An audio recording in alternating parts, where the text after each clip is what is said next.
오늘 말씀은 베드로 후서 1장 3절에서 11절 말씀입니다. 한 절씩 교독하도록 하겠습니다. 그의 신기한 능력으로 생명과 경건에 속한 모든 것을 우리에게 주셨으니 이는 자기의 영광과 덕으로서 우리를 부르신 이를 알므로 말미암이라.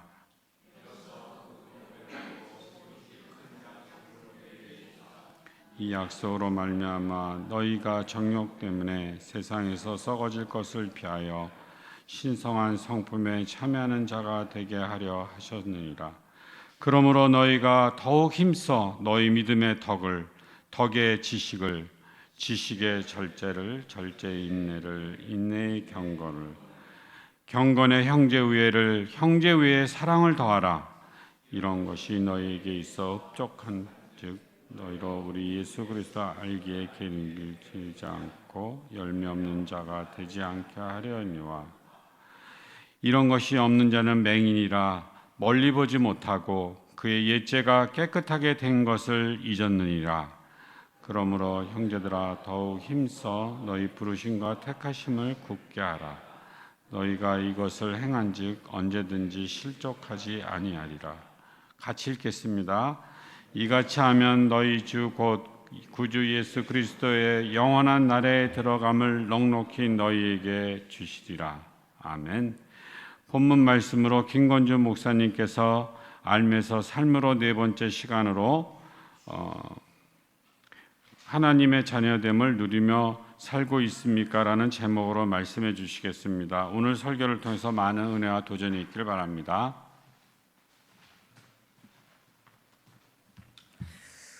추석 연휴 잘 보내셨어요?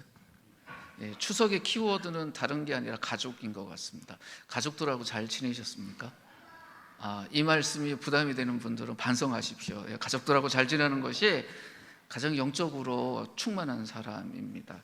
근데 질문 하나 드릴게요. 가족이 되는 방법이 한 세 가지가 있어요. 일반적으로 첫 번째 방법이 뭘까요? 가족이 되는 방법, 결혼입니다. 이 남남이든 사람이 결혼하면 가족이 돼요. 그래서 가장 일반적인 방법 중에 하나가 결혼을 통해서 가족이 됩니다. 결혼 때문에 가족이 된 사람 한번 생각해 보세요. 잘 하셨어요? 지난 주간에? 표정 바꾸지 마세요. 저 잘 못했어요. 두 번째 예는 뭘까요? 출산이에요. 그래서 아이가 새로운 가정에 태어나면 그 아이가 그 가족이 됩니다. 오늘 이제 어린 두 친구가 여기 있는데 보면 너무 예뻐요. 저 친구가 정말 우리에게 보물이구나 이런 생각이 들어요. 근데 딱 교회당 문을 들어서는데 어린이 한 명이 들어와서 어린이네요 했더니 엄마가 그래요. 얘 24개월도 안 됐어요. 근데 24개월도 안 된 어리지만 어린이처럼 보이는 우리의 자녀가 있다는 게 참 좋죠. 근데 또 한 가지 방법이 있습니다. 결혼이나 출산이 아니라 가족이 되는 또 한 가지 방법이 있습니다. 굉장히 오래된 방법입니다. 입양입니다. 입양을 통해서도 가족이 됩니다. 자녀를 만나는 가장 일반적인 통로는 출산이지만 입양을 통해서 부모와 자녀가 만나는 경우도 많습니다. 그런데 그렇게 입양을 통해서 자녀를 만난 분들이 한결같이 고백하는 고백이 있어요. 뭘까요? 내 인생에서 가장 잘한 일이 이 아이를 입양한 것이다 라는 고백이에요. 얼마 전에 기사 하나가 났더라고요. 우리가 잘 아는 믿음 좋은 연예인인 누구죠? 저기 신네라 씨 입양한 자녀하고 헤어지게 됐어요. 그러니까 미국에 있는 좋은 학교로 이제 가게 되니까 헤어지게 됐어요. 근데 그 헤어짐이 너무 가슴을 이렇게 묘하게 아프게 하나 봐요. 같이 있지 못하다는 걸. 그걸 표현을 막 했더라고요. 그 기사를 읽으면서 이분에겐 이 아이가 정말 보물 같은 그런 존재구나라는 생각을 하면서 입양한 분들의 어려움이 무엇인지를 이렇게 조사를 해봤더니 그 부모들이 한결같이 말하는 게 하나 있어요. 입양한 지 한참 되었는데도 아이가 너무 소극적일 때 자녀라는 그 마음을 당당하게 갖지 못하고 자꾸 눈치 보고 조심하려고 하고 무언가 피하고 그런 모습을 보면 참 가슴 아프다라는 이야기예요. 얘가 내 아이인데, 우리 집 가족인데 당당하면 좋을 텐데 왜 이렇게 조심할까?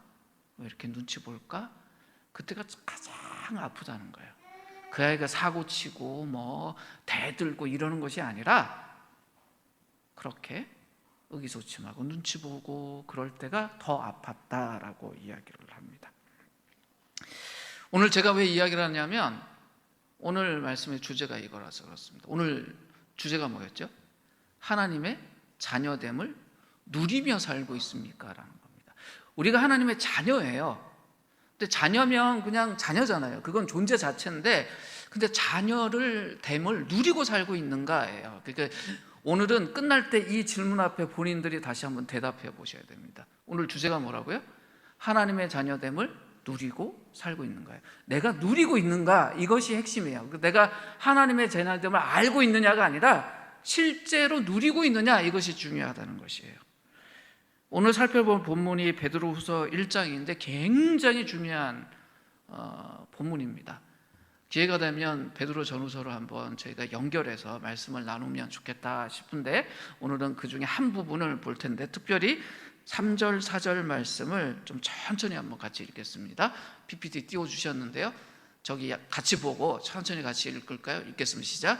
그의 신기한 능력으로 생명과 경건에 속한 모든 것을 우리에게 주셨으니 이는 자기의 영광과 덕으로서 우리를 부르신 이를 알므로 말미암음이라. 이로써 그 보배롭고 지극히 큰 약속을 우리에게 주사 이 약속으로 말미암아 너희가 정욕 때문에 세상에서 썩어질 것을 피하여 신성한 성품에 참여하는 자가 되게 하려 하셨느니라. 베드로 사도가 거의 사역을 마무리하는 시점에 정말 그러니까 노사도가 됐을 때 복음의 진수 중의 진수를 적어서 보낸 편지가 이 베드로 후서입니다. 그런데 오늘 이 말씀 속에 PPT 계속 띄워주세요. 베드로 사도가 강조하는 게 뭐냐면 생명과 경건에 속한 모든 것을 이미 우리에게 주셨다라고 이야기를 해요. 생명과 경건이라고 표현된 게 뭘까요? 우리가 영적으로 새롭게 태어났다? 그리고 그 영적인 생명을 따라 우리가 정말 경건한 사람이 될 수 있다. 근데 그 모든 것을 이미 우리에게 주셨다. 주실 거라 그래요? 이미 주셨다라고 이야기해요. 주셨다라고 이야기해요. 그러니까 우리가 하나님의 신기한 능력 때문에 우리 안에 이미 생명이, 경건이, 거기에 관계된 모든 것들이 이미 우리 안에 있다. 내가 획득한 거예요? 받은 거예요? 받은 거예요. 근데 모든 것을 하나님이 주셨어요. 그러니까 하나님이 주셨으니 우리가 받았어요. 받았으니 내 속에 있어요? 없어요? 있다라는 거예요. 왜 이걸 강조할까요? 당시에 예수님 때문에 본인이 거듭난 사람이라고 생각하는 사람들 중에 내 속에 영적으로 살아가는 자원이 없다라고 생각하는 사람들이 있었던 거예요. 그런데 베드로서도 아니다. 우리 속에 이미 있다. 그런데 이 말을 강조하는 이유가 있습니다. 씨앗 같은 거 하나 툭 주시고, 자, 내가 씨앗 줬으니 이거 잘 키워라 라고 하신 거예요? 아니면 모든 것을 주셨다고 그랬어요? 모든 것을 주셨다고. 이거 오해한 사람들이 있었어요. 하나님이 생명의 씨앗을 우리에게 주셨으니 이제 이 생명의 씨앗을 내가 노력해서 잘 키워야 된다. 좋잖아요. 시작은 됐으니까. 그런데 이거 농사 짓는 것처럼 이걸 키워가려고 하니 아이고 물 좋은 데로 가야 될 것 같고 때때로 가지치기도 잘해야 될 것 같고 그 염려가 될까요? 안 될까요? 돼요. 근데 베드로 사도가 뭘 강조해요? 아니에요. 모든 것을 다 주셨다라고 이야기해요. 우리 힘으로 물 주고 키워야 된다는 것이 아니라 거기에 관계 모든 것을 이미 다 주셨다라고 이야기를 합니다. 우리가 농사 짓는 걸로 비유한다면 농사 지을 때 씨앗 반드시 있어야 되죠. 씨앗 없으면 농사 지을 수 있습니까? 씨앗 있어야 돼요. 근데 씨앗만 있는다고 농사 지을 수 있어요? 아니에요. 곡괭이도 있어야 됩니다. 근데 우리 집에 곡괭이 없으면 어떻게 돼요? 옆집 가서 빌려오든지 돈 들여서 사야 돼요. 근데 그것도 주셨다는 거예요. 근데 씨앗도 있고 곡괭이도 있어요. 근데 하늘에서 비가 안 내리면 어떻게 되죠? 망해요. 근데 이 모든 것들을 이미 다 주셨다라고 이야기를 해요. 베드로 사도가 강조하는 게 이것이에요.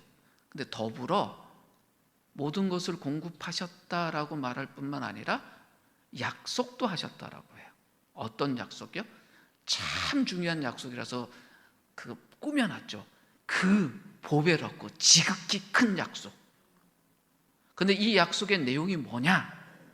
우리가 세상 정욕 때문에 세상에 썩어진 삶을 사는 것이 아니라 하나님의 성품에 참여하는 사람이 되게 하겠다는 약속이에요. 그러니 보세요. 저 사람 보니 하나님 닮은 사람이야. 저 사람의 성품은 하나님의 성품이야 라고 말할 수 있는 사람이면 요즘 말로 하면 어떤 사람이에요? 와, 저분 영성이 대단하다. 정말 신앙적으로 대단한 사람이구나 라고 말할 수 있는 그 약속을 주셨다는 거예요. 누가 약속하셨어요? 하나님이. 그러면 하나님이 그 약속을 하셨다라는 건 그 약속을 이루신다는 이야기일까요? 니들 알아서 하라는 이야기일까요?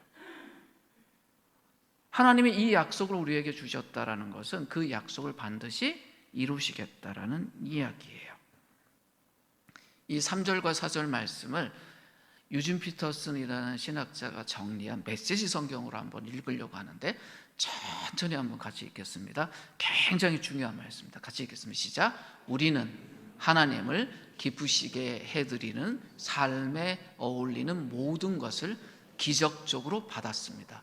그것은 우리를 하나님께로 초청해 주신 분을 우리가 직접 친밀하게 알았기 때문입니다. 그분의 초청은 이제껏 우리가 받은 초청 가운데 최고의 초청입니다. 또한 우리는 여러분에게 전해줄 멋진 약속도 받았습니다. 그 약속은 여러분이 욕망으로 얼룩진 세상에 등을 돌리고 하나님의 생명에 참여할 수 있는 입장권입니다. 이 베드로후서 1장 3절과 4절 말씀을 해설한 글 중에 저는 개인적으로 이 유진 피터슨의 이 해설의 글이 최고인 것 같아요. 우리가 하나님을 기쁘게 해드리게 하는 관계된 모든 것을 하나님이 우리에게 기적적으로 주셨다는 거예요. 근데 그 기적이 뭐냐면 그리스도예요. 우리가 예수님을 알므로 그 그리스도의 십자가를 통과함으로 이게 무슨 표현이에요? 우리를 하나님께로 초청해 주신 그분을 직접 친밀하게 우리가 알므로 우리가 하나님을 기쁘게 해드릴 수 있는 모든 것을 우리가 기적적으로 받았다. 하나님 우리에게 그렇게 주셨다는 거예요. 그리고 이걸 뭐라 그래요? 우리가 삶 속에서 받는 초청 중에 가장 최고의 초청이래요. 우리가 인생을 살면서 여러 초청들을 받아요. 근데 그 중에 최고의 초청이다. 이게 무슨 말입니까? 우리가 최고의 인생을 살게 한 가장 멋진 초청을 이미 우리가 받았고 그 초대 안에 있다라는 이야기래요. 그러면서 동시에 뭐라고 이야기해요? 이 초청을 받은 사람들이 다른 사람들에게 소개해줄 약속도 우리가 받았다. 어떤 거래요? 이제 우리가 세상 욕망 따라 우리의 삶을 얼룩지게 사는 것이 아니라 하나님의 생명으로 이 땅을 살 수 있는 그런 입장권을 우리가 받아들였다라고 이야기를 합니다. 이 말씀 속에 우리에게 뭐가 있어요? 우리가 이 땅에 살지만 세상 사람들처럼 어렵게 힘들게 꾸겨지고 얼룩진 삶을 사는 것이 아니라 하늘 백성으로 하나님의 자녀로 당당하게 멋지게 풍성하게 살 수 있는 그 모든 요소가 우리 안에 이미 있구나. 이것이 베드로 사도가 강조하는 거예요. 나 자신이 어떤 사람이라고요? 하나님의 생명에 풍성한 것이 이미 다 있는 사람. 내 밖에서 공급돼야 되는 게 아니라 이미 하나님이 내 속에 부어주셨다. 이걸 강조해요. 우리가 처음으로 구원받을 때 그 순간에 이미 하나님이 우리가 영적으로 살아가는 데 있어서 필요한 모든 것을 이미 우리 속에 주셨다라고 이야기를 해요. 이거 어떻게 현대적으로 설명할까 했더니 우리가 어떤 일에 딱 들어가면 입문자 코스에 딱 들어가잖아요. 그때면 입문자를 위한 꾸러미 같은 거 주지 않습니까? 자, 이거 자 꾸러미 잘 갖고 이걸 자기에게 적용하십시오라고 하잖아요. 근데 그 안에 이미 그 일을 완성할 때까지 필요한 모든 것들이 그 꾸러미 안에 잘 들어있다는 거예요. 그러면 지혜로운 사람은 어떻게 할까요? 그 꾸러미를 열까요? 가만히 둘까요? 지혜로운 사람이라면 꾸러미를 열겠죠. 그럼 그 속에 있는 여러 가지 것들을 꺼내갖고 본인에게 적용을 할까요? 안 할까요? 적용을 해야 인부자 코스부터 시작해서 초급반, 중급반, 고급반 올라갈 거 아니에요. 그 이야기 하는 거예요. 이미 우리가 구원받을 때 하나님이 주신 그것들을 우리가 이제 잘 사용하면 어떻게 된다고요? 그것을 이룬다는 거예요.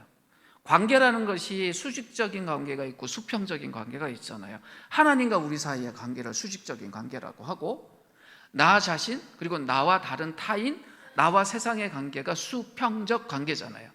근데 이 관계가 풍성해지고 건강해지고 올바라지는 것이 인생이 성장하고 성숙하는 거잖아요. 그게 영적으로 변해가는 거 아닙니까? 근데 그렇게 살 수 있는 것들의 모든 내용들, 자원들을 하나님이 우리가 구원받을 때 이미 우리에게 주셨다는 거예요. 그럼 주셨으면 어떻게 됩니까?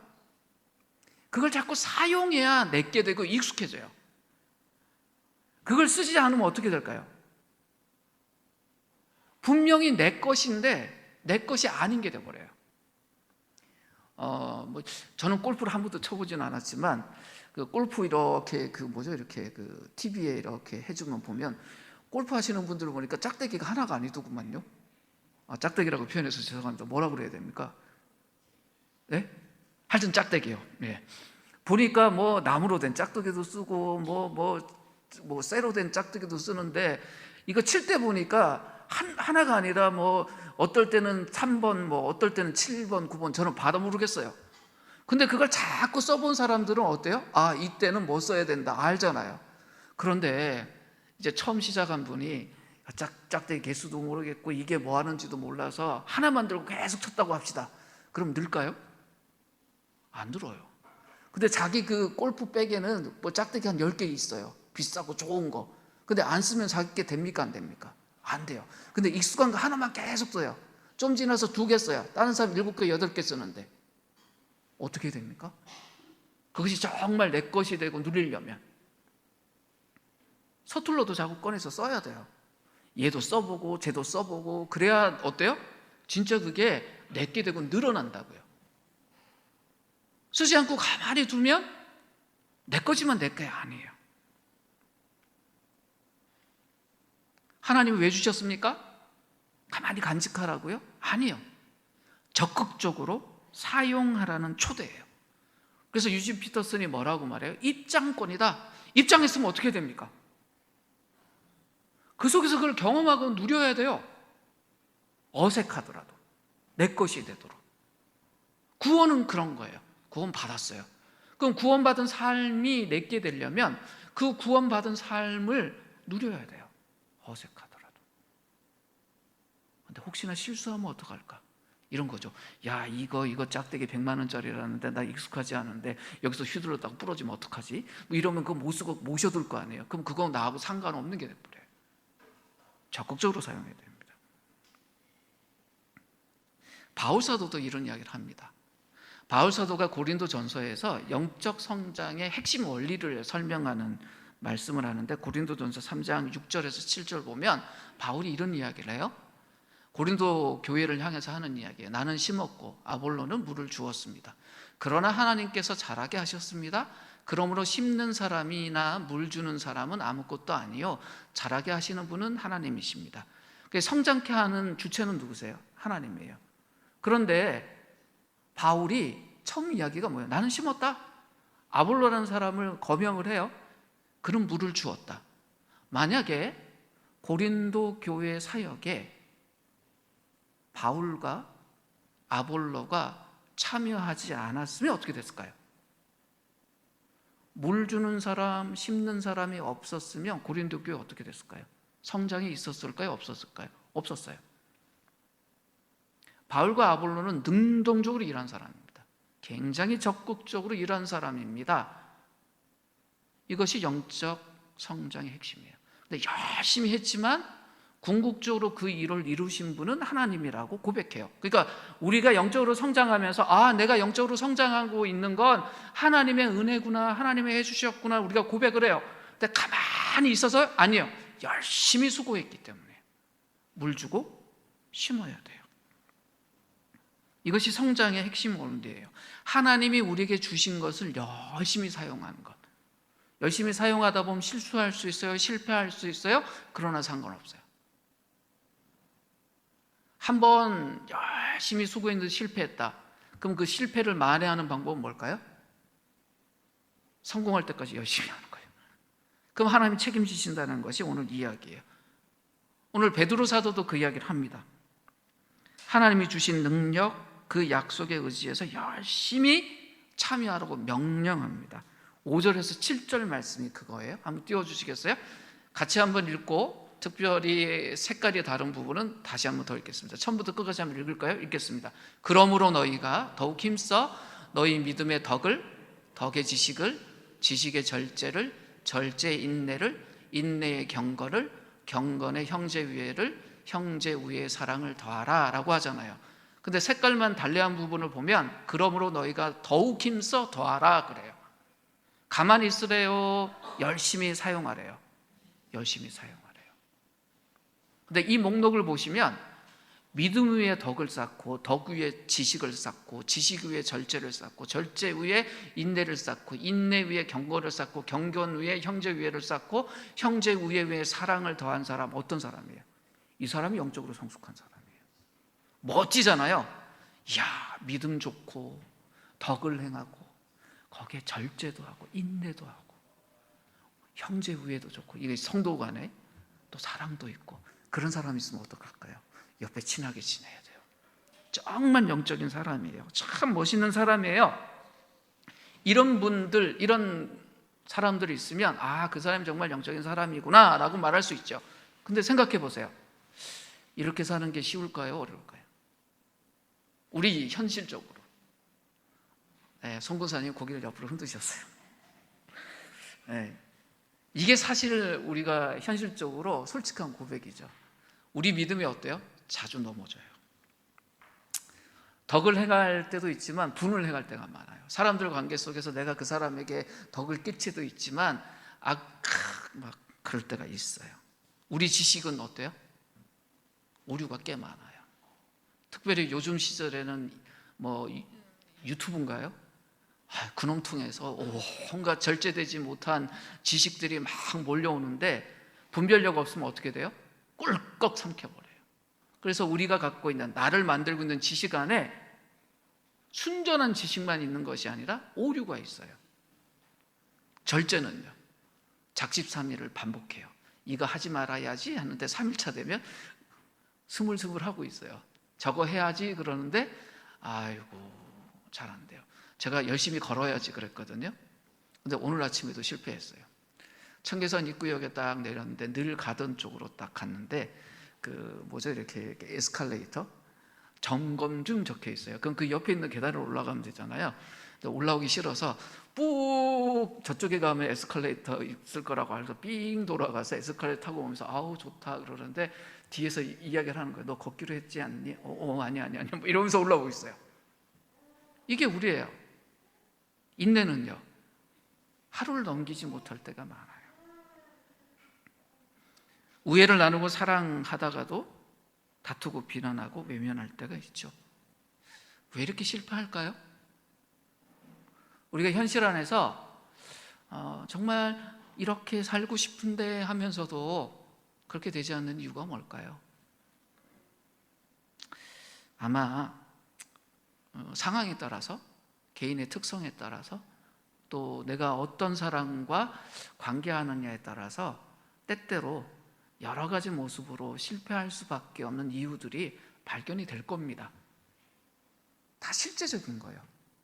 남들에겐 작게 보일지 모르지만 나에겐 큰 문제거리가 돼서 내가 그것 때문에 실수하고 실패하고, 근데 그걸 거듭거듭 하다 보면 마음속에 어때요? 난 정말 영적으로 성장 못하는 사람인가? 이런 좋은 것들은 나하고 거리가 먼가라는 그런 마음들 생기죠. 근데 오늘 본문에서 베드로 사도는요, 그런 현실적인 문제 뿌리에 있는 근원적 문제에 대해서 하나 이야기를 합니다. 9절 말씀을 같이 한번 읽었으면 좋겠어요. 천천히 같이 읽을까요? 시작. 그러나 이런 것들을 갖추지 못한 사람은 근시안이거나 앞을 못 보는 사람입니다. 이런 사람은 자기의 옛죄가 깨끗하여졌음을 잊어버린 것입니다. 근본적 이유를 뭐라고 말하냐면 복음을 잃어버리는 거라고 하는 거예요. 무슨 이야기냐? 지금부터 잘 들으셔야 돼요. 이 사람이 원래 하나님의 자녀가 아니었어요. 그런데 그리스도 덕분에 하나님의 자녀로 입양이 됐어요. 입양이 되는 순간 이분은 어떤 분이 된 거예요? 하나님의 자녀가 됐잖아요. 죄의 자녀였어요.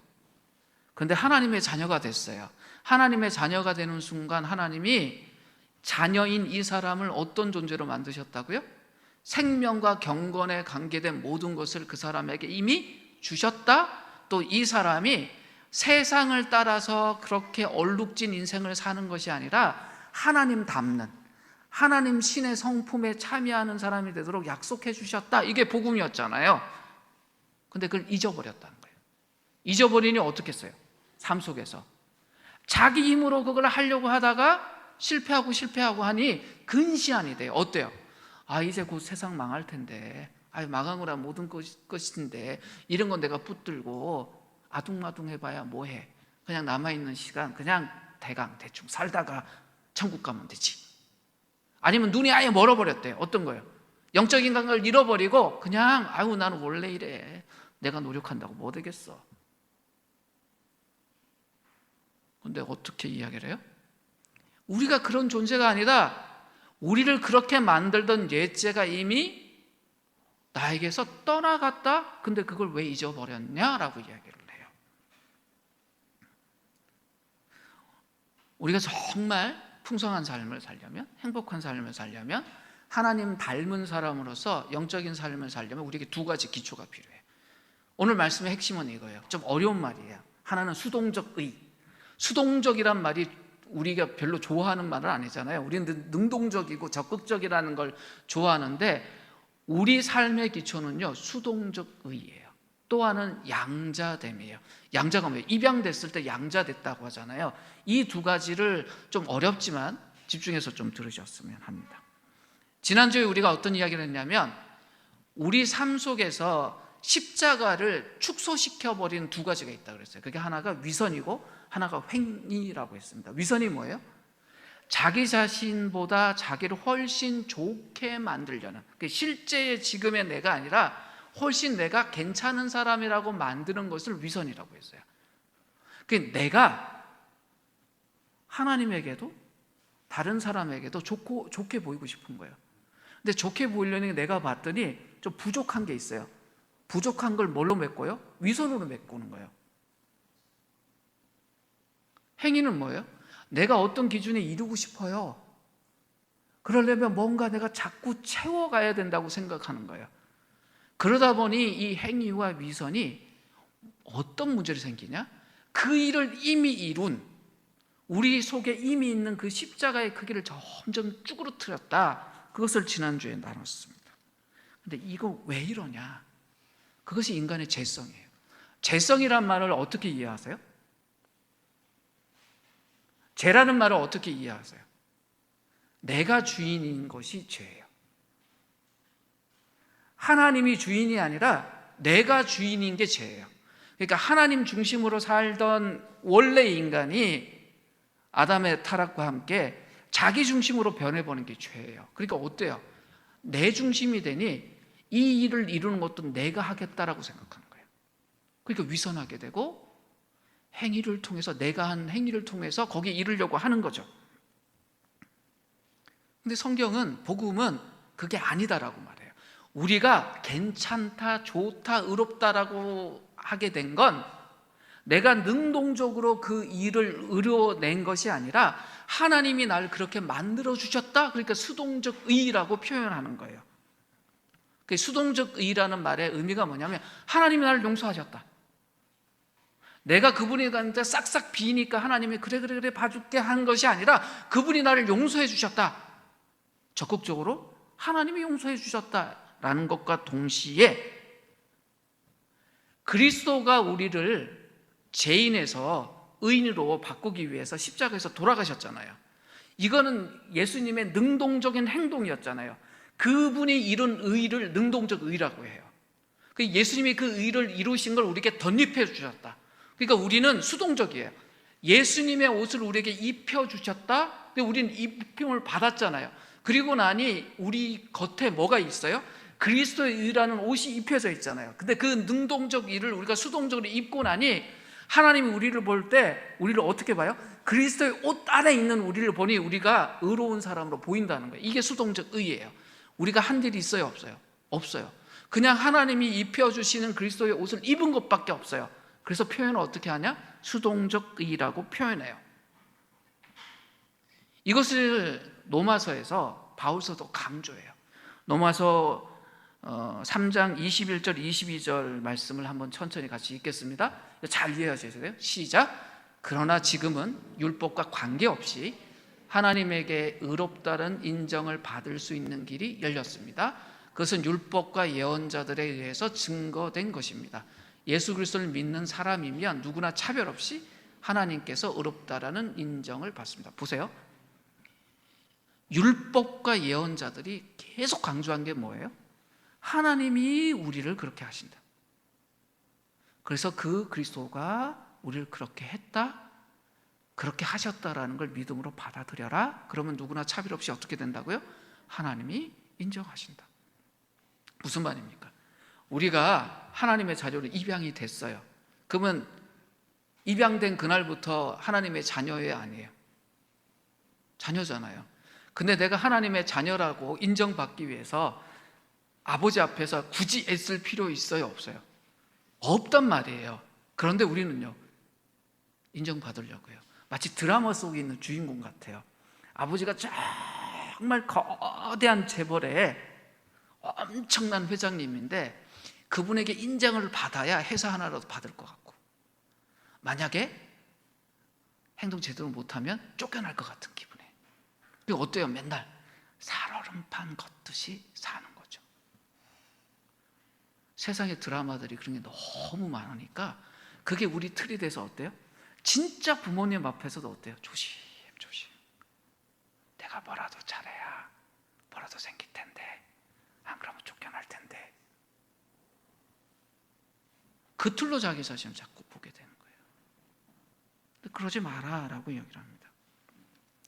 종교개혁자 마틴 루터가 이 수동적 의에 대해서 이렇게 이야기를 합니다.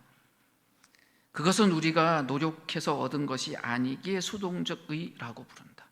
이 말을 만든 분이에요. 우리가 의롭게 되었다. 그런데 우리가 노력하셔서 된 게 아니니 수동적 의라고 부른다라는 거예요. 그것은 우리가 일에서 얻은 의가 아니라 믿음으로 받은 의다. 그 다음 말이 더 중요합니다. 수동적 의에서 멀어진 사람에게는 행위를 통해 얻는 의밖에 선택지가 없다. 만일 그리스도의 공로를 의지하지 않는다면 우리는 자신의 공로를 의지할 수밖에 없다라고 이야기를 해요.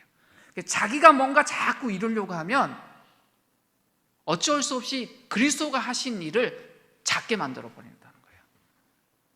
하나님, 내가 뭔가 했지요. 이거 좋은 거예요. 근데 이것이 잘못 자리를 잡으면 하나님이 내 속에서 하신 것, 그거를 작게 만들어 버린다는 거예요. 복음을 축소해 버리려는 마음이 우리 속에 늘 있어요. 그게 죄의 성향이에요. 하나님의 자리를 자꾸 작게 만들려는 성향이 인간에게 있어요. 그게 죄성이에요. 죄성이 딴 게 아니에요. 나를 키우고 싶은 게 뭐냐면 내 인생 속에 하나님 자리를 줄이는 거예요. 그게 멋진 것처럼 생각하는 거예요. 나 잘 사는 것처럼. 사단이 아담에게 이야기한 게 그거잖아요. 너 참 멋진데 굳이 너 멋진데 하나님을 너 머리 위에 두고 살 필요가 있겠니? 너 스스로 하나님처럼 살면 멋지지 않아? 그 말에 휙 넘어간 거잖아요. 죄라는 게 그거예요. 이미 그리스도를 통해서 구원받은 사람도 자기 속에 뭐가 있냐면 이제 내가 뭔가 좀 해보고 싶다. 그게 제사예요. 근데 수동적이라는 것이 우리에게 뭘 말합니까? 하나님이 예수 그리스도를 기쁘게 받으셨다? 그래서 그리스도 안에 있는 우리도 기쁘게 보신다. 우리가 늘 그걸 생각해요. 하나님 나를 지금 어떻게 바라보실까요? 저 말고요, 김 목사 말고요, 본인들 지금 살고 있는 자기 자신, 우리 자신을 하나님이 이쁘게 볼까요? 아니면 하고 볼까요? 이쁘게 본다는, 그게 복음이에요. 근데 내가 나를 보면 어때요? 마음에 안 들어요. 오늘 화장도 별로 마음에 안 들고 뭐 헤어스타일도 좀 마음에 안 들 수 있어요. 그건 내 기준이에요. 근데 하나님 보시기에 어때요? 이쁘다는 거예요. 왜요? 그게 복음이에요. 그러면 나의 부족한 모습을 보는 일이 이 복음 안에 있을 땐 문제가 안 돼요. 근데 이 복음이 나한테 작아지면 어때요? 나의 부끄러운 모습을 보는 거 부끄러운 일이에요. 부끄러운 모습 중에 다른 사람이 보면 안 되는 위험한 모습을 보는 건 끔찍한 일이에요. 근데 복음 안에 있으면 그것 때문에 문제가 안 된단 말이에요. 그리고 그건 나를 건강하게 만드는 좋은 일이에요. 예를 들면 이런 겁니다. 정말 명의 앞에 가서, 세계 최고의 명의 앞에 가서 나의 망가진 몸을 보여주는데, 이분은 성품도 좋아서 아니 몸이 망가질 때까지 왜 이따구로 살았어요? 이런 말 전혀 안 하시는, 정말 사랑과 긍휼도 넘치는 멋진 의사세요. 그러니까 우리의 아픈 마음까지도 달래줄 수 있는 의사라고 합시다.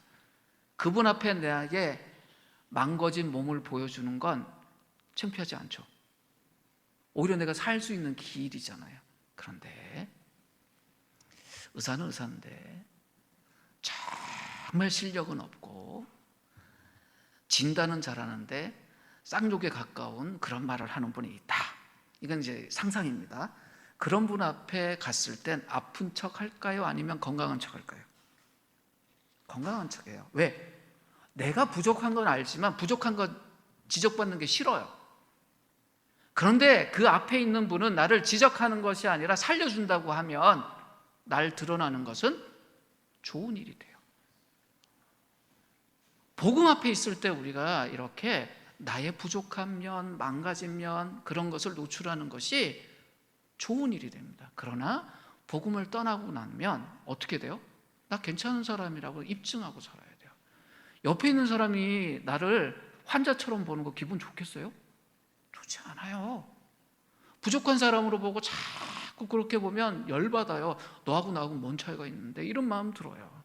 그래서 가리게 되는 거예요. 그리고 우리가 복음 안에 있냐 없냐가 그렇게 중요하죠.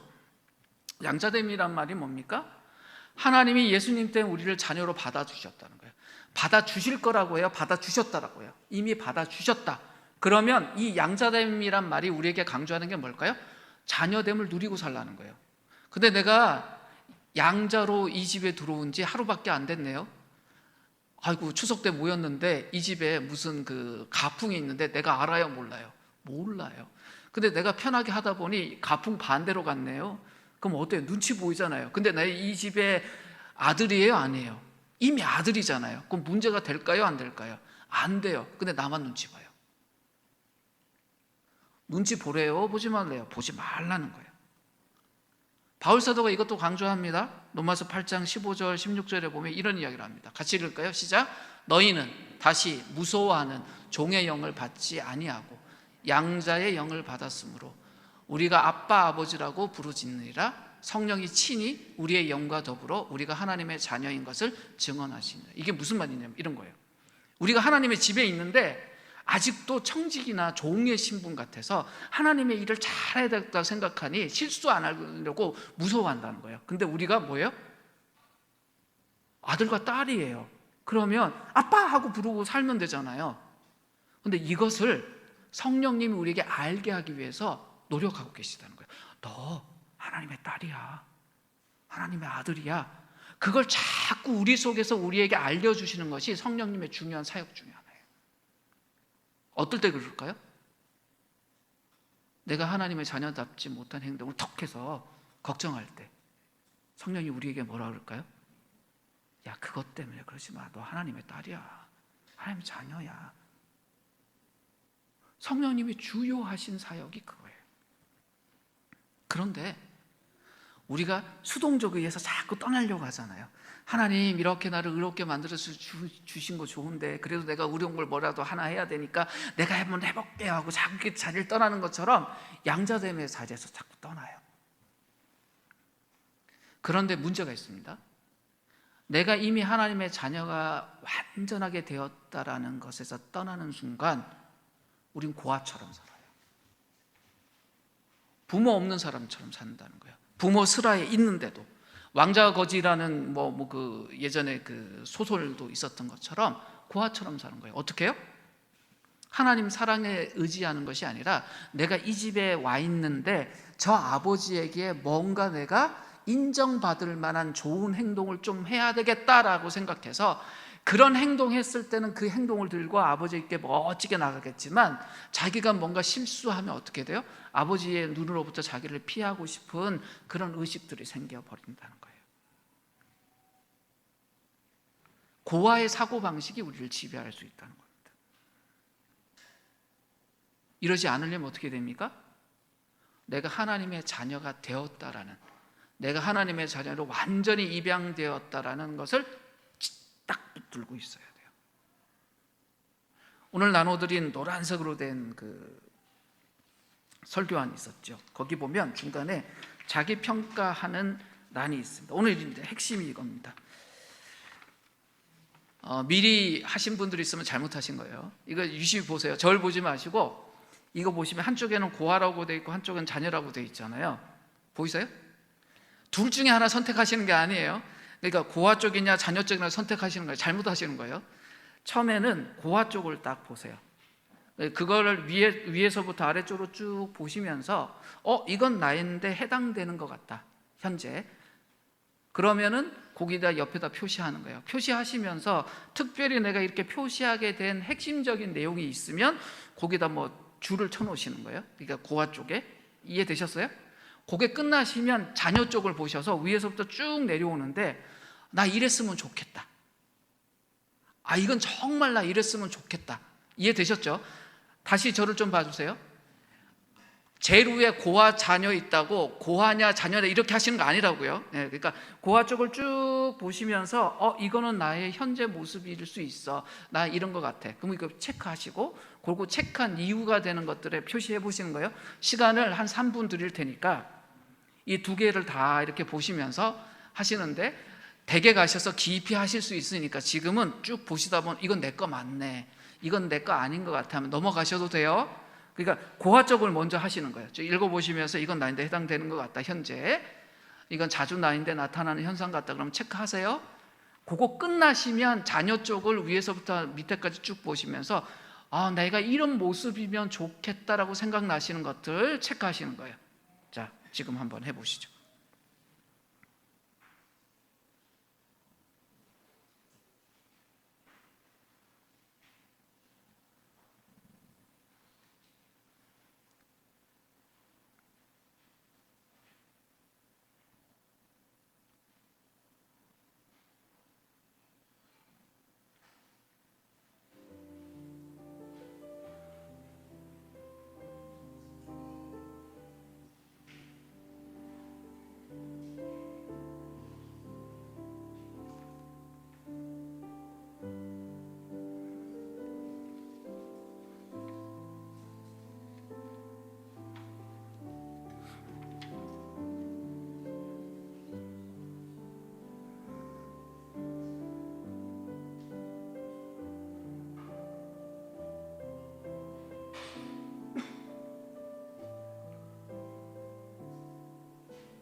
네, 이제 3월이 됐으니까 좀 정리를 좀 하겠습니다. 근데 이 도표는요, 한 번 보는 게 아니라 자주 보셔야 됩니다. 왜냐하면 그때마다 체크하는 내용들이 바뀔 수 있어요.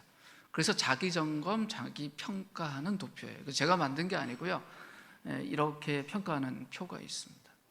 근데 지금 할 거는 뭐냐면 고아 쪽에 본인들이 표시한 것 중에 다시 보셔서 그 중에 가장 한 2개나 3개를 이게 내가 자주 이러는 것 같다라는 것만 한번 찾아보세요.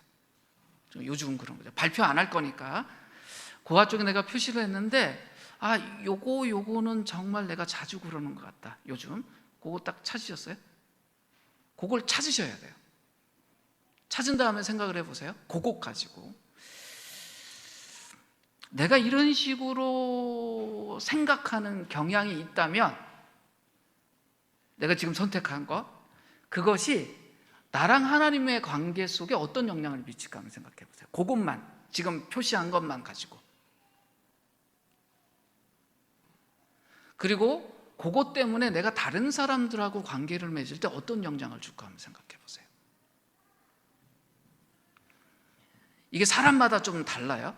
그래서 다락방이나 소그룹에서 이걸 좀 나누면 좋기는 하겠는데 오늘은 그렇진 않겠지만 본인이 한번 생각을 해보세요. 이것이 나에게 지배적인 생각이 되면 내가 하나님하고 만날 때 이 생각이 어떻게 작동을 할까? 또 내가 다른 사람하고 만날 때 어떨까? 그리고 내 자신과 대면할 때 이 생각이 나를 어떤 식으로 건들까 한번 생각을 해보세요. 아마 불편한 요소들이 굉장히 많을 거예요. 그럼 거기서 벗어나야 되겠죠. 2번째, 자녀 쪽에 우리가 체크한 거 있잖아요. 그 중에 다시 한번 보세요. 이건 진짜 됐으면 좋겠다고 싶은 건 2개 정도만 표시를 한번 해보세요. 본인이 체크하신 것 중에 이미 체크하셨잖아요. 7개, 8개가 된 분도 있고 다 체크하신 분들도 있을 것 같아요. 그런데 그 중에 요거는 정말 나에게 이루어졌으면 좋겠다라는 것만 딱 보셔요. 보셨어요? 그런 특징이 내 속에 정말 있다면, 이미 이제 현실적으로 이루어지고 있다면 그것이 하나님과 나 사이의 관계, 또 내가 다른 사람과의 관계, 또 내가 나를 만날 때의 관계에 어떤 영향을 미칠까 한번 생각해 보세요. 자, 그리고 저를 봐주십시오. 자기 스스로 한 거예요. 고아에 해당되는 그 생각들이 내 중심에 있을 때하고 자녀에 해당되는 그 생각들이 내 중심에 있을 때가 똑같아요? 나라는 사람은 똑같은데 내가 하나님께 반응하는 것, 내 자신에게 반응하는 것, 다른 사람에게 반응할 때 똑같게 영향을 주나요? 그렇지 않아요. 우리의 마음의 중심에 무엇이 있느냐가 굉장히 중요해요. 자녀의 마음이 있느냐, 고아의 마음이 있느냐, 그것 따라서 인생이 바뀌어버린다는 거예요. 그림 한번 다시 보겠습니다. 축소된 십자가 그림 한번 띄워주시겠어요? 십자가가 커져야 되는데 그러면 우리 속에 어때요? 하나님이 생명과 경건에 대한 걸 이미 우리에게 주셨으니 회심하고 난 뒤부터 우리가 점점 성장해지는 거잖아요. 하나님에 대한 인식도 커지고 또 우리 자신에 대한 인식도 점점 커지면 그게 성장하는 거잖아요. 그런데 그 성장을 막아버리는 게 뭐냐면 행위하고 유선이에요. 자기가 뭘 해야 되겠다라고 하고 자기가 뭔가 이렇게 자기보다 큰 옷들을 자꾸 입어서 그러니 십자가가 커지지 못하고 십자가 커져야 될 자리에 엉뚱한 게 자리를 잡아버리는 거예요. 결과적으로 어떻게 돼요? 십자가가 커지지 못해요. 십자가가 커지지 못하니 내가 하나님의 자녀라서 부모인 하나님을 점점 닮아가는 것이 지극히 정상적인 일인데 그러지 못하고 회심할 때나 지금이나 크게 바뀌지 않는 상태. 그러나 나는 변한 사람으로 보이고 싶으니 뭘로 채운다고요? 위선과 행위로 채운다는 거예요. 그러니까 우리가 신앙생활하면서 인생에서 반복적으로 낙심하게 되는 이유가 여기 있어요. 수동적인 의라고 불리는 그리스도의 복음에 의지하는 것이 아니라 내가 뭐 해야 되겠다는 것에 의지하게 되니 어떻게 돼요? 실수하는 거예요. 실패하는 거예요. 넘어지는 거예요. 내가 만들어가는 무엇으로 내가 살아가겠다고 하니 내 자신을 자꾸 입증하려고 하고, 나보다 잘난 사람처럼 보인 사람은 질투하게 되고, 나보다 못난 사람 같은 사람에게 대해서는 비난하게 되는 거예요. 내가 잘났고 못났고가 아니라 수동적 의의에 내가 기초하는 것이 아니에요. 그러니까 내가 하나님의 자녀구나라는 것에 기초하는 것이 아니라 고아의 마음이 있는 거예요. 자꾸 내가 뭐 입증해야 되고 내가 뭔가를 증명해야 되는 그런 마음 때문에 실수하고 넘어지는 것입니다. 성경 속에서 고아라는 말의 의미가 뭐냐면 하나님의 자녀라는 정체성을 잃어버린 사람이에요. 이 사람이 원래는 하나님의 자녀인데 정체성을 잃어버렸으니 하나님의 자녀답게 못 산다는 거예요. 근데 그냥 머리만 그런 것이 아니라 실제 삶이 고아의 삶처럼 텅 비어버렸다. 그러니까 참 불쌍하잖아요. 그건 영적 고아로 살지 않아야 돼요. 자, 입양한 분들이 자녀들을 볼 때 이 자녀들이 정말 풍성하게 살기를 바라잖아요. 근데 그때부터는 문제가 이 자녀의 문제잖아요. 이 자녀가 이 부모가 주는 이 놀라운 환경 속에서 풍성하게 살려면 무엇부터 해야 돼요? 자기 자신이 고아라는 생각에서 벗어나는 것이 1번이에요. 그런데 그 생각에서 못 벗어나면 내가 이 집안의 법적으로 자녀는 됐지만 난 아직 이 집안의 자녀가 아니야 라는 생각에 있으면 그 속에 있지만 고아처럼 산다고요. 영적인 삶도 마찬가지예요. 우리가 고아가 아니에요. 하나님 자녀예요. 그러려면 하나님이 우리를 자녀 삼아 주셨다라는 이것을 누릴 수 있어야 돼요. 이걸 누리지 못하면 실제 삶 속에서 그 풍성함이 내게 안 돼요. 복음이 뭘까요? 오늘 나눠드린 여기도 적혀 있는데 하나님이 우리가 어떤 사람이어서 사랑하는 것이 아니라 우리가 어떤 사람인지 이미 알고 계심에도 우리를 사랑하신다는 것이 복음이에요.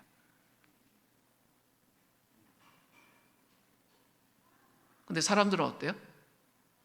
내가 좀 좋을 때는 사람들에게 날 보이고 싶잖아요. 옷을 입었을 때 좀 멋지게 거울에 보였다. 그럼 어때요? 그날 남들이 날 바라봐 주길 바라요. 근데 멋지게 입은 줄 알고 딱 왔는데 길 지나가다 거울에 보니까 뭔가 언밸런스하면 사람들이 쳐다보면 나를 이뻐서 쳐다보는 것 같지 않고 어때요? 비난의 눈으로 보는 것처럼 생각해 버려요. 그들의 눈이 잘못된 겁니까? 내 마음이 잘못된 겁니까? 내 마음이 잘못된 거 알아요. 근데 우리가 어떻게 해야 돼요? 복음 안에 우리의 정체성을 붙들어 두면 안전하고 평화롭게 살 수 있는데 그 복음이 아니라 자기의 위에 자기 삶을 두면 어때요? 업다운이 심해요. 그러다 보면 삶의 염려도 다가와요. 내가 이 일에 대해서 준비가 부족한데? 그럼 망가지지 않을까? 이 일은 괜찮아. 내가 이만큼 준비된 일이니까 잘할 수 있을 거야. 근데 성경은 우리에게 뭐라고 이야기합니까? 하나님을 기억하라고 이야기를 합니다. 로마서 8장 32절에서 바울 사도가 이런 이야기를 하죠. 자기 아들을 아끼지 아니하시고 우리 모두를 위하여 내주신 분이 어찌 그 아들과 함께 모든 것을 우리에게 선물로 거저 주지 않으시겠냐. 하나님이 우리를 자녀로 삼으셨어요. 그 자녀를 삼기 위해서 그의 독생자이신 그리스도의 생명까지도 지불하신 분이에요. 그렇다면 그 위의 삶 속에서 우리가 제대로 자녀답게 사는데 필요한 것들을 공급하지 않으시겠냐? 이건 당연한 거 아니냐? 근데 왜 그렇게 생각하지 않냐라고 이야기를 해요.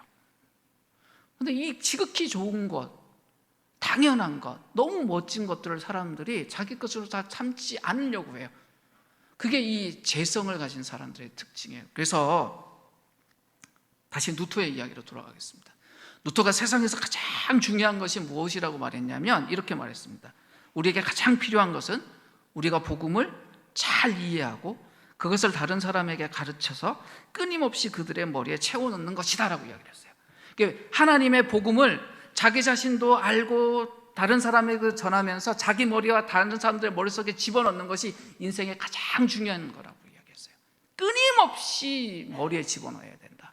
그래야 제대로 산다. 이게 무슨 이야기냐면 우리의 인생은요, 내가 이해하고 있는 복음의 크기 이상 성장하지 못해요.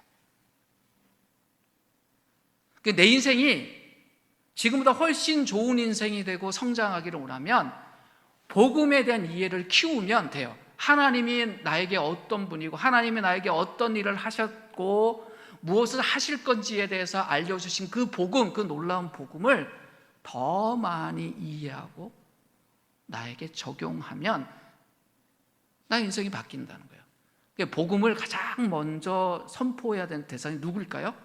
내 자신이에요. 성경은 끊임없이 우리 자신에게 스스로 그 복음을 날마다 선포하라고 이야기를 합니다.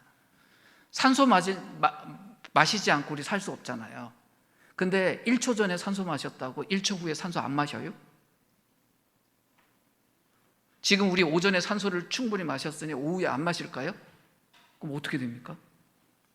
산소를 우리가 공급을 중단해버리면 얼마쯤 있다가 죽나요? 장로님, 3분에서 5분 지나면 죽어요? 들으셨죠? 내사에 빠진대요. 그러니까 3분 전에 3분이면 긴 시간도 아니잖아요. 산소 마셨어요. 3분 전에 마셨으니 이제는 안 마셔도 된다. 우리 그렇게 안 산단 말이에요. 계속 산소를 마시잖아요. 그것처럼 복음을 우리가 끊임없이 호흡하고 살아야 우리 인생이 어떻다고요? 풍성해진다고요. 그것이 성경이 우리에게 주는 약속이에요.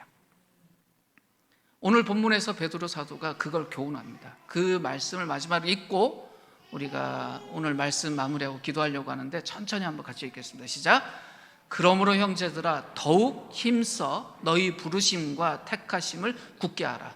너희가 이것을 행한즉 언제든지 실족하지 아니하리라. 이같이 하면 우리 주 곧 구주 예수 그리스도의 영원한 나라에 들어감을 넉넉히 너희에게 주시리라. 색깔을 달리한 부분만 다시 한번 읽을까요? 시작. 더욱 힘써 너희 부르심과 택하심을 굳게 하라. 하나님이 우리를 하나님의 딸과 아들로 부르셨어요. 하나님의 딸과 아들로 택하셨어요. 내가 그렇게 하나님의 자녀가 됐구나. 이것을 굳게 하라는 거예요. 굳게 하라는 말이 뭐냐면 경험하라는 말이에요. 머릿속으로만 붙들고 있는 것이 아니라 그 특권을 사용하라는 거예요. 내가 정말 왕의 자녀냐? 그럼 왕의 자녀만 갈 수 있는데 가봐야 아는 거죠. 입구에서 날 막는지 안 막는지. 안 막는 걸 경험하면 굳어지는 거죠. 와, 내가 진짜 하나님의 자녀야. 이 굳게 하라는 말이 그런 의미입니다. 오늘 주제가 뭐였죠?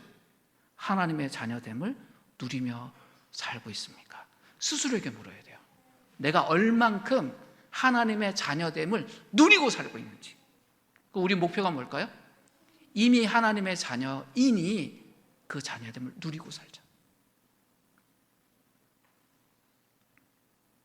새로운 한 주가 시작할 때 우리가 쳐다보는 게 이거예요. 나 하나님 자녀인데 그 자녀됨을 이 땅에서 누리게 해주십시오. 그거 방해되는 요소들 성령님과 함께 내가 뛰어넘고 싶습니다. 통과하고 싶습니다. 그게 우리의 기도예요, 제목이에요. 그리고 이미 누리고 있는 것들 더 풍성하게 해주십시오. 그렇게 되면 우리를 그렇게 인도해 주신 예수님에 대해서 감사하고 예배하며 살겠죠. 성령님이 우리의 삶 속에 깊이 들어올 때 부담스러운 것이 아니라 어떨까요? 감사하죠. 나의 부족한 부분이 노출돼도 걱정될 필요 없습니다. 부끄럽지 않습니다. 성령님이 그 부분을 바꿔서 어떻게 할까요? 우리를 더 멋진 모습으로 인도하시기 때문입니다. 스스로 나를 변호할 이유 없어요. 감출 필요 없어요. 복음 앞에 우리 앞에 서야 됩니다. 하나님이 우리 안에 모든 것을 이미 공급하셨습니다. 그리고 우리를 멋진 하나님의 성품을 닮은 사람으로 살게 하겠다고 약속하셨습니다.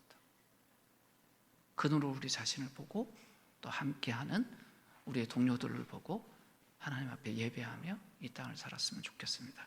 이제 함께 기도할 때 우리 자신을 위해서 또 우리 공동체를 위해서 또 이 땅에 함께 믿음을 가진 우리 형제 자매들을 위해서 기도할 때 자기 자신이 무언가를 자꾸 입증하고 드러내려고 하는 사람들이 아니라 하나님이 이미 우리 안에서 행하신 이 놀라운 일들을 단단하게 붙잡고 감사하면서 또 예배하면서 누리면서 사는 사람들이 될 수 있도록 기도합시다. 특별히 우리 자신을 위해서 기도할 때 그 누림을 방해하는 요소가 내 속에 있다면 그것을 과감하게 우리가 내려놓고 넘어설 수 있도록 하나님이 은혜 주시도록 기도했으면 합니다. 함께 기도하겠습니다.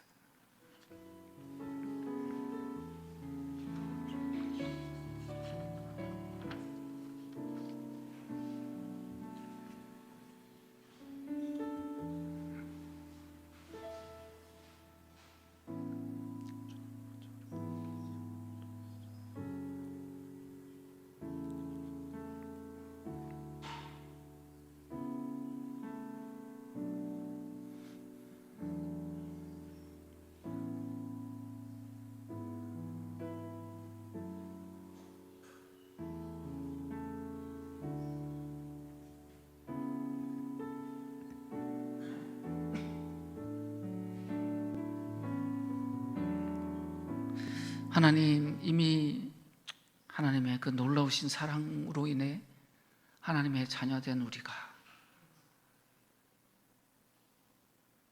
여전히 고아처럼 삶을 살지 않도록 그리스도의 십자가를 단단히 붙들고 하나님의 그 사랑 안에 우리가 온전히 우리의 정체성을 두고 살아갈 수 있게 하여 주시옵소서. 삶의 여러 현실적인 문제에 부딪힐 때마다 하나님의 그 사랑의 눈빛을 기억하고 복음 앞에 다시 서며 그 복음 안에서 풍성한 삶을 향해 삶의 여정을 걸어가는 우리 모두가 되게 하여 주시옵소서. 예수님의 이름으로 기도드립니다.